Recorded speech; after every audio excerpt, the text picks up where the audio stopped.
Hi friends, ಇದು royal mechanic. ಇವತ್ತು ನಾನು ಬೈಕ್ಗಳಿಗೆ ಯಾವುದು ಆಯಿಲ್ ಹಾಕಬೇಕು ಅಂತ ಹೇಳ್ತೀನಿ ನೋಡಿ. ಹಾಗೆ ನೋಡ್ಕೊಳ್ಳಿ. ನೋಡಿ, shell advance 2040 shell advance, Mobil super 2040,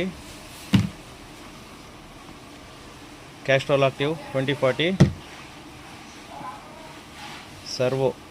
servo ಬಂದು 2040. ಈ ಆಯಿಲೆಲ್ಲ ನೀವು BS4 ಅಂದರೆ BS4 ಹಿಂದ್ಗಡೆ ಇರುವಂಥ ಗಾಡಿಗಳು, ಯಾವುದೇ ಗಾಡಿಗಳಾದರೂ ಹಾಕ್ಬೋದು. ಸ್ಕೂಟರ್ಗೆ ಬೇಡಿ. ಸ್ಕೂಟರೆಲ್ಲ ಬೇರೆ ಆಯಿಲ್ ನಾನು ಹೇಳ್ತೀನಿ.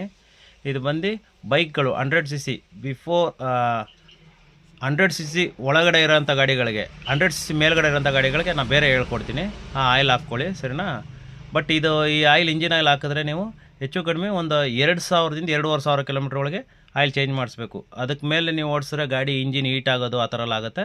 2ರಿಂದ 2,500